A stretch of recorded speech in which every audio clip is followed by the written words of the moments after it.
여러분 안녕하십니까? 지난달 부산의 한 식당에서 집단 발병한 A형 감염이 여전히 급속도로 확산되고 있습니다. 지금 확인된 감염자 수만 150명 이상인데요. 심지어 2차 감염자까지 나왔습니다. 보건당국이 뒤늦게 이 식당 주인집에서 조개 젓갈을 찾았는데 아니나 다를까 A형 간염 바이러스를 확인했습니다. 송광모 기자가 보도합니다. 부산에서 집단 발병한 A형 간염 환자가 지난달 22일 19명에서 한 달 만에 151명으로 8배나 급증했습니다. 이들은 모두 부산의 한 식당에서 중국산 조개젓갈을 먹은 걸로 확인됐습니다. A형 간염의 잠복기가 최장 50일이라는 걸 고려하면 다음 달 초까지도 추가 환자가 발생할 거란 우려가 제기되는 가운데 최근엔 2차 감염자까지 확인됐습니다. 한 감염자의 직장 동료가 A형 간염 확진 판정을 받은 겁니다. 부산시가 추가 확산을 막겠다고 공언했지만 구멍이 뚫렸습니다. 감염원 확인 작업도 결국 식약처 손에 넘어가게 됐습니다. 부산시는 해당 식당에서 결제한 카드 내역 620여 건을 확보해 역학조사를 벌였고 이들 중에서 확인된 확진자들에게서도 조개젓갈 섭취와의 통계적 연관성을 확인했습니다. 또 식당 주인의 집에서 지난 8일 수거한 조개젓갈에서도 A형 간염 바이러스가 검출됐습니다. A형 바이러스 검출을 했습니다. 주인이 이제 자기가 개인적으로 섭취하려고 이제 따로 보관해 둔 게 있어가지고 그거를 저희가 수거해서 검사를 했습니다. 하지만 이러한 증거 역시 조개젓갈이 명확한 감염원이라고 단정짓기엔 무리가 있다며 부산시는 식약처의 판단을 받아보겠다고 밝혔습니다. MBC 뉴스 조지영입니다. 올해도 예외 없이 폭염이 꽤 길었습니다. 때문에 낙동강 하류의 녹조 현상도 심각한데요. 지난해보다 강우량이 많은데도 강 전역으로 유해조류가 확산되고 있습니다. 취수원 관리에 비상이 걸렸습니다. 류재민 기자입니다. 낙동강 물이 온통 초록빛을 띠고 있습니다. 곳곳에선 녹색 물감을 풀어놓은 듯 강변을 따라 녹조가 띠를 이루고 표면 위가 썩어 파랗게 변한 곳도 있습니다. 물속은 어떨까? 그야말로 한 치 앞도 보이지 않습니다. 이곳은 낙동강 본류와 가까운 요트 계류장입니다. 직접 물을 떠보니 이렇게 초록색 알갱이가 눈에 보이는데요. 부패가 심해서 냄새까지 진동하고 있습니다. 연이은 폭염으로 녹조가 낙동강 하류까지 번지자 식수원 관리에 비상이 걸렸습니다. 이번 달 들어 물금 취수장과 매리 취수장의 녹조 개체 수는 각각 최대 7만 9,400개와 8만 7,400개, 평균 개체수 2만 3천여 개로 조류경보제 기준 경계 단계인 밀리리터당 10,000개를 훌쩍 넘었습니다. 햇빛이 있다가 이제 좀 번성을 했는데 비가 오고 이러면 다시 이제 번성이 못할 거잖아. 증식을 못하니까 다시 줄어들고 다시 이제 또 햇빛이 있으면 또 증가됐다가 또 줄어들고 이게 계속 반복되는 것 같아요. 올해는요. 화명과 삼락생태공원, 낙동강 하구뚝 인근에선 모두 2만 개 이상의 녹조가 측정돼 어민들까지 피해를 입고 있습니다. 우리가 고기를 잡아갖고 생활을 해야 되는데 이거 녹조 때문에 도저히 이거 먹고 우리가 생활할 수 없을 정도로 이거 먹고 우리가 고기가 없습니다. 엄청나게 심합니다 지금. 이틀 동안 최대 100mm가량 내릴 것으로 예상되는 단비가 유일한 위안.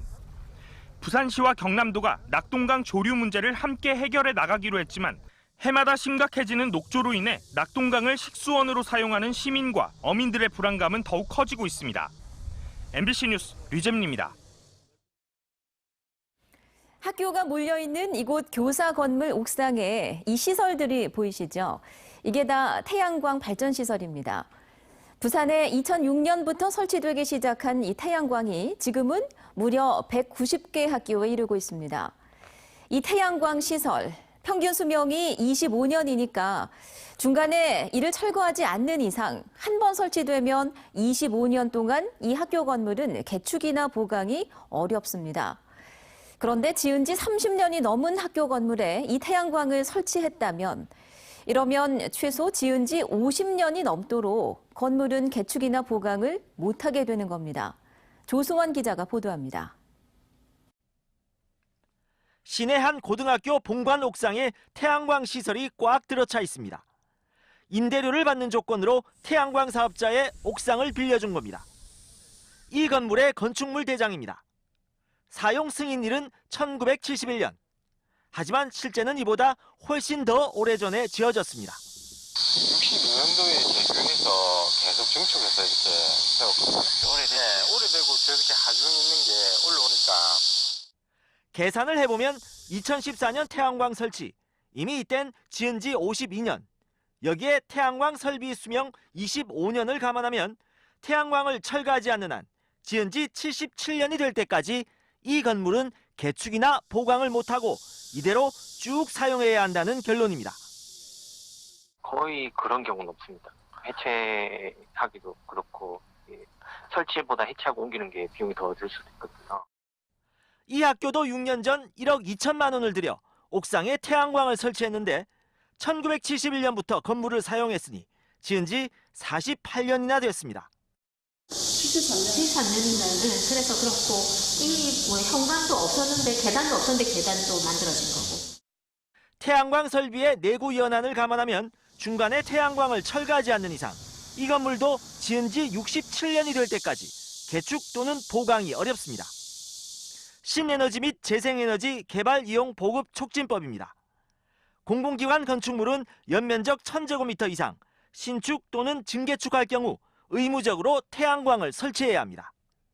특히 학교는 증축을 하는 경우가 많아 주로 옥상이 넓은 본관 건물에 태양광을 올리다 보니 노후 건물이 상당수입니다. 증축되는 그 건물 위에 올리는 게 가장 적합한 방법이고 그 건물 위에 올릴 수 없는 구조가 될 경우에는 부득이하게 그 옆에 본관 건물에 부산 지역 태양광학교의 내역을 입수해 건축물 대장과 비교 분석한 결과 198개 동 가운데 76개 동 38.4%가 지은 지 30년이 넘은 노후 건물에 태양광이 설치된 것으로 확인됐습니다. 균열이라든지 아니면 철근의 어떤 그 부식이라든지 뭐 그런 것들에 의해 가지고 계속 열화 현상이 진행되고 그게 콘크리트 구조물 자체에 구조의 건전성에 영향을 줄 수가 있습니다. 부산교육청은 그동안 363억 원의 예산을 들여 학교에 태양광을 설치했으며 2022년까지 96억 원을 더 들여 60개 학교에 태양광을 추가로 설치할 계획입니다. MBC 뉴스 조소아입니다.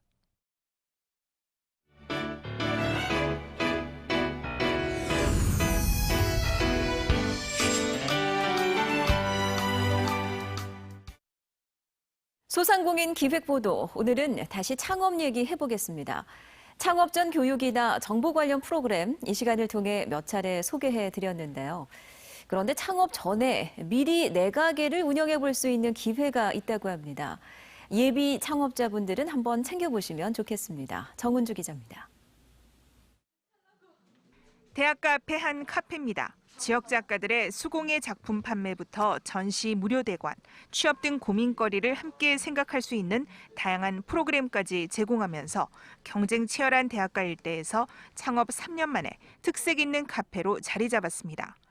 회사원 출신인 카페 대표는 중소벤처기업부와 소상공인 시장진흥공단이 주관하는 신사업 창업 사관학교에서 카페 운영의 아이디어를 얻었습니다. 카페 분야밖에 몰랐었어요. 근데 하다 보니까 다른 수공예 하시는 분들도 계시고 여러 가지 디자인 물품을 만드시는 분도 계시고 이런 것들을 내 카페에서 판매하고 이런 것도 내가 대신 홍보해주면 이것도 서로 윈윈이 될 수 있겠구나 하는 생각. 신사업 창업 사관학교 입학식입니다. 예비 창업자 30여 명은 앞으로 이곳에서 창업 이론 교육부터 체험 점포 운영, 창업 멘토링까지 총 20주 동안의 교육을 받게 됩니다. 교육 과정의 백미는 창업 전 체험 점포를 직접 운영해 볼 수 있다는 겁니다. 소상공인 시장진흥공단이 제공하는 공간에서 예비 창업자들은 월세 등 자기 부담 없이 석 달 동안 직접 소비자들을 만날 수 있습니다. 가방 등 패션 소품과 카페, 신발 가게 등이 입점한 이곳은 쇼핑몰이 아닌 예비 창업자들의 체험 점포로 부산에서는 범일동과 센텀시티 두 곳에서 운영됩니다. 월세를 안 내고 이렇게 영업을 해본다는 게 너무너무 큰 혜택이었다고 생각합니다. 저 같은 경우에는 실제로 수제화를 만드는 기법은 있었지만 이렇게 제가 만든 수제화가 시장 반응이 어떤지 이런 것들을 여기서 많이 겪어볼 수 있었고요. 최대 경쟁률 5대1. 지난 2015년부터 부산에서만 예비 창업자 250여 명이 신사업 창업사관학교를 거쳐갔습니다. 소상공인 시장진흥공단은 창업사관학교 졸업생이 창업을 할 경우 심사를 통해 최대 2천만 원의 창업 자금도 지원하고 있습니다. 이 사업화 2천만 원 같은 경우는 증빙만 잘 하시면 갚지 않으셔도 되는 돈이시고, 또 추가적으로 저희 공단에 직접 대출이 있기 때문에 최대 1억 원 이내까지 대출을 받아서 성공적인 창업을 준비하실 수 있습니다. 창업 전 실제로 내 점포 운영해보기, 준비된 창업, 성공하는 창업을 꿈꾸는 예비 창업자들의 관심을 모으고 있습니다. MBC 뉴스 정은주입니다. 국무총리실이 김해 신공항 재검증 판정위 가동에 앞서 영남권 지자체를 대상으로 설명회를 개최합니다. 총리실은 내일 오후 정부 서울청사에서 부산시와 울산시, 경남도 부단체장을 대상으로 재검증 판정위원회 운영 계획을 설명합니다. 부산시는 총리실 설명에서 판정위 구성과 관련해 수용하기 어려운 부분이 나오면 재협상을 벌인다는 방침입니다. 부산시의회 도시개발 행정사무조사 특위가 다음 달 10일로 예정된 2차 증인조사에서 서병수, 허남식 두 전직 시장을 참고인으로 불러 LCT 조성사업 추진 과정에 대해 질의할 예정입니다. 특위는 오늘 증인 선정과 관련한 회의를 열어 이같이 결정했다며 두 전직 시장을 상대로 LCT 조성사업과 함께 오시리아 관광단지 사업 과정에서의 각종 특혜 논란에 대해 집중 추궁할 예정이라고 밝혔습니다. 하지만 현직 공무원 신분이 아닌 두 전직 시장에게 강제 출석을 요구할 법적 근거는 없어 이들이 실제 출석 요청에 응할지는 미지수입니다. 경찰에 체포된 남성이 독극물을 마시고 스스로 목숨을 끊은 사실이 뒤늦게 드러났습니다. 경찰은 지난달 18일 부산경찰청 국제범죄수사대에 조사를 위해 소환됐다가 호흡곤란 증세를 일으켜 숨진 61살 A씨가 부검 결과 독극물인 청산염으로 인해 사망한 것으로 밝혀졌으며 경위를 조사하고 있다고 밝혔습니다. 경찰은 피의자를 체포하면 흉기나 독극물 소지 여부를 반드시 확인하도록 돼 있다며 관리 소홀 여부 등에 대해 감찰을 진행할 예정이라고 밝혔습니다. 국가보안시설인 고리 원자력발전소 인근 상공에서 드론을 날린 40대 남성이 경찰에 적발됐습니다. 기장경찰서는 어제 오후 3시 반쯤 고리원전과 3.9km 떨어진 기장군 칠암 방파제 부근에서 무단으로 드론을 날리던 41살 A씨를 붙잡았습니다.